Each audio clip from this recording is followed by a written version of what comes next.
So, ARK Console Players, you are finally getting what you want, and it has been a long time waited, but finally, with the use of the next-gen consoles, the big ARK console upgrade is coming.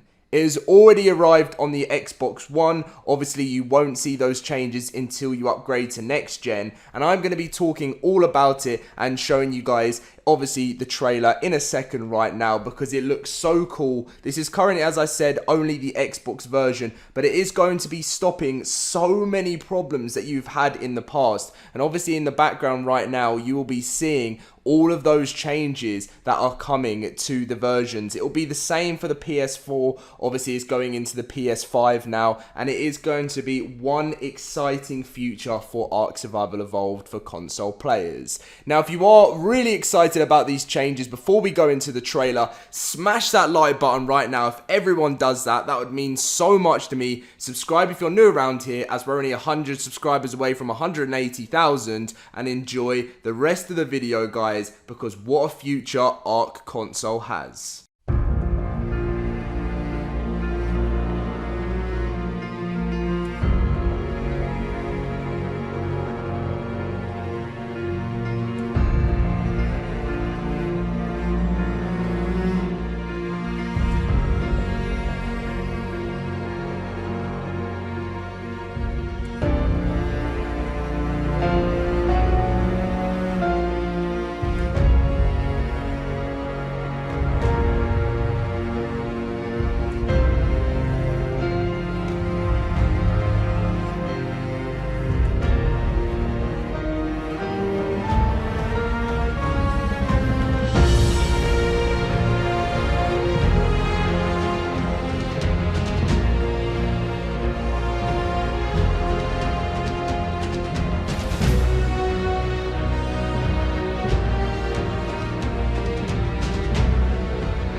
I'm personally very excited for this because this is really going to improve the way that ARK plays on the console. You guys know throughout the years there's been so many problems with ARK in the sense of just it hasn't been very smooth. There's been problems and stuff, and it's been tough for the team at Wildcard because when you've got such a big game and a smaller company, it's really hard to run it and make sure there isn't any problems. And with the next gen, it gives them that chance to actually be able to do that. So we're going to quickly be going through these big changes for the PS5 and the Xbox Series X and how it's going to really support ARK Survival Evolved. We're then going to be talking a little bit about why these TLCs and stuff are going to be coming into the game. And then I'll be talking a little bit about how big this update will be in November. So as always, if you guys are excited for the next gen consoles, everyone right now, can we smash over 1,000 likes? That would mean so much to me, guys, because I am personally very excited. Let me know what you're going to be getting, the PS5 or the Xbox Series X. I'm personally going to aim to try and get both. Obviously, not straight away because, you know, it's quite expensive. But, you know, my aim is I like having all the consoles so I can bring to you guys the content on when, if anything else comes out on anything else, if you know what I mean, I'm ready to make content for you guys. But make sure to be subscribed and, you know, let's get in with today's video. So, the PS5, as you can see here, comparing it to the Xbox One, now Xbox Series X, sorry, it's all pretty similar apart from how PS5 has 3.5 gigahertz and the Xbox has 3.6. I mean, there's a lot of stuff that I don't really understand that you guys will probably understand a lot better than me if you're experts with this like custom Zen 2 CPU not being there. I mean, that's pretty much out of my, you know, out of my range. I'm pretty standard when it comes to specs. I know obviously when I'm buying a PC what I'm looking for, but you know, I know there's you guys out there that are really sharp on this stuff. But obviously then it comes to the GPU side of things, and the only thing obviously I can say to you guys when we're comparing this is how the PS5 one is 10.28 and then 12 on the Xbox and then 52 here and then 36 on the PS4. But then obviously the gigahertz is a lot, well, quite a bit, not too much, but a bit stronger on the PS5 as you can see here.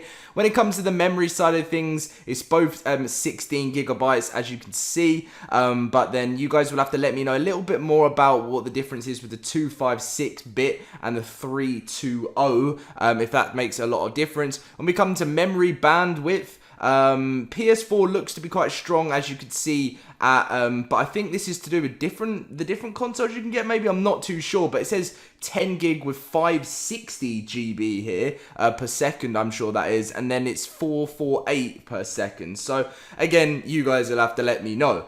So when it comes to internal storage, there is 825, which is not bad at all. But coming to Xbox, it's got a terabyte, which, and again, it's not far different, but that looks pretty cool. We then move over to this. I have no idea with this again, so you guys let me know. But then on PS4, it kind of looks to be a lot stronger, whatever this is. This probably, I don't know how much this matters, but obviously we're just comparing the different stuff here today.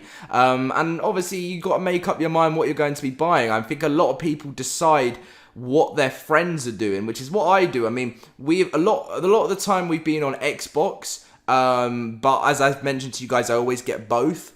So for me, this doesn't really matter, but it's good to compare and see what ARK will look the best on. Now, when it comes to expandable storage, it says 1 terabyte expansion card matches the external storage exactly, and then this, you guys will have to let me know. I have no idea what that is for the PS5. Again, I think it's just, I don't know if there's just missing stats here on this photo that I've got, but it just mentions more about the external storage here for the USB, and then pretty much at the end is the optical drive, which they have the same 4K Blu-ray drive on both of them. The one thing obviously that is missing from this is they're both supporting 8K, which is fantastic. The only problem for us players is that we all really want to see 8K, but getting an 8K TV, again, is not very cheap. And I know currently, I think most people are at 4K. I know not everyone is yet. Well, when I say recently, I've had it for this TV for a while, but obviously when 4K came out with the Xbox One X, I upgraded to it. But we'll see on pricing, because so much is so expensive.